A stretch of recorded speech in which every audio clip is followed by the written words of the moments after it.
White ball cricket में भारतीय team का डोमिनेशन लगातार बायलैटरल सीरीज में जारी रहा। ऑस्ट्रेलिया को हराने के बाद भारत ने दक्षिण अफ्रीका को भी हरा दिया, लेकिन कई ऐसे सवाल हैं जो अभी भी तमाम क्रिकेट फैंस के जहन में हैं और इन्हीं सवालों का जवाब ढूंढने के लिए आज हम इस क्रिकेट के मैदान पर आ चुके हैं, जहां पर ढेर सारी बातें आपसे करेंगे और आपको समझाने की कोशिश करेंगे कि भारतीय टीम जो कुछ कोशिश इन दिनों बायलैटरल सीरीज में कर रही है उस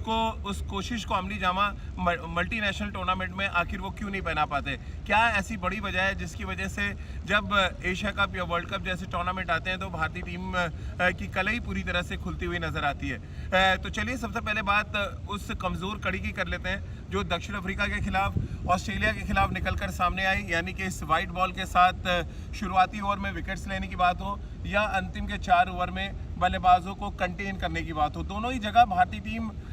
औसत प्रदर्शन करती नजर आई, यानी कि जब अर्शदीप सिंह और दीपक चहर आए तो उन्होंने दक्षिण अफ्रीका के खिलाफ शुरुआती विकेट जरूर लिए, बट ऑस्ट्रेलिया के खिलाफ ऐसा नहीं हो पाया था जब भुवनेश्वर कुमार खेल रहे थे। अब बड़ा सवाल यह है कि जो हमारे 4 तेज गेंदबाज जाएंगे ऑस्ट्रेलिया, यानी कि भुवनेश्वर कुमार नंबर 1, उसके बाद अर्शदीप सिंह, हर्षल पटेल, ये तीनों ही गेंदबाज पूरी तरह से फ्लॉप साबित हुए हैं। यानी कि अर्शदीप ने तो चलिए बिट्स एंड पीसेस में अच्छी गेंदबाजी कर दी है, लेकिन भुवनेश्वर कुमार और हर्षल पटेल का फॉर्म भारतीय टीम के लिए बड़ा चिंता का सबब है। और ऐसे में भुवनेश्वर कुमार अब टीम के साथ नहीं है तो लोगों के जहन में ये भी है कि आखिर वो कौन सा गेंदबाज जाएगा। इसी क्रिकेट के मैदान से मैंने बड़ा खुलासा किया था कि मोहम्मद शमी जसप्रीत बुमराह को रिप्लेस करेंगे और एक बार फिर इस खबर को मैं कंफर्म कर रहा हूँ कि मोहम्मद शमी टीम मैनेजमेंट की डिमांड पे भारतीय टीम के साथ जुड़ेंगे और वो ऑस्ट्रेलिया जाएंगे। अब जो सवाल तमाम फैंस के जहन में है कि आखिर भारतीय तेज गेंदबाजों को हुआ क्या। ये वही तेज गेंदबाज हैं जो पिछले साल तक मैचेस जिता रहे थे, बल्लेबाजों को कंटेन कर रहे थे और आईपीएल के दौरान अच्छा प्रदर्शन कर रहे थे, लेकिन जब से रोहित शर्मा कप्तान बने इन गेंदबाजों में बिखराव सा आया। वो चाहे युजवेंद्र चहल की गेंदबाजी को आप एनालिसिस कर लें या आप हर्षल पटेल की गेंदबाजी को एनालिसिस करें, अर्शदीप सिंह की गेंदबाजी को करें या भुवनेश्वर कुमार की गेंदबाजी को करें, क्या इस कमज़ोर गेंदबाजी के साथ हम वर्ल्ड कप जीतने जा रहे हैं? क्या हम बल्लेबाजों पे एक एक्स्ट्रा प्रेशर डाल रहे हैं कि आप 20 से 25 रन का कुशन दें अपने गेंदबाजों को, क्योंकि आपकी गेंदबाजी इनएक्सपीरियंस्ड है। अब इस इनएक्सपीरियंस गेंदबाजी को एक्सपीरियंस कैसे आप बनाएंगे? अच्छी गेंदबाजी करके, सही एरियाज में गेंदबाजी करके, जो बहुत ज़रूरी है करना, यानी कि जो काम हर्षल पटेल नहीं कर पाया, जो काम भुवनेश्वर कुमार जैसा एक्सपीरियंस गेंदबाज नहीं कर पाया, जो काम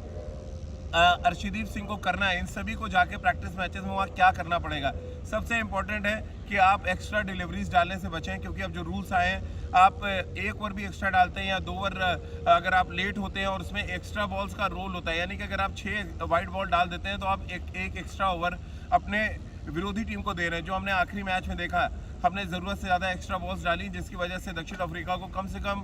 9 या 10 गेंदें ज़्यादा खेलने को मिली। तो ये एक बड़ी चीज़ है जिससे बचना पड़ेगा। दूसरा इंपॉर्टेंट फैक्टर कि अपनी लाइन और लेंथ पे काम करने के साथ साथ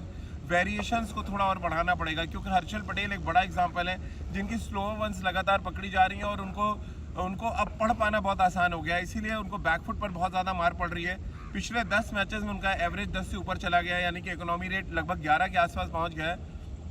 जो एक स्ट्राइक गेंदबाज के लिए, एक अच्छे गेंदबाज के लिए शायद बहुत ज़्यादा है। तो कुल मिलाकर हर्षल पटेल का फॉर्म, भुवनेश्वर कुमार का शुरुआती ओवर्स में विकेट न ले पाना, अर्शदीप सिंह का आखिर के ओवर्स में कंटेन न कर पाना भारतीय टीम की परेशानी को लगातार बढ़ा रहा है। और वर्ल्ड कप से पहले जो 4 या 5 वार्म अप मैचेस खेले जाएंगे, बल्लेबाजी तो हमारी लगभग बहुत शानदार नज़र आ रही है, लेकिन इन गेंदबाजों पे बहुत ज़्यादा काम करने की ज़रूरत है। यानी कि बॉलिंग कोच पारस मामरे और हेड कोच राहुल द्रविड़ को इस क्रिकेट के मैदान पर आके इन जो यहाँ पे एरियाज़ हैं, जो गैप्स हैं, जहाँ पे ज़्यादा रन दिए हैं हमने ऑस्ट्रेलिया और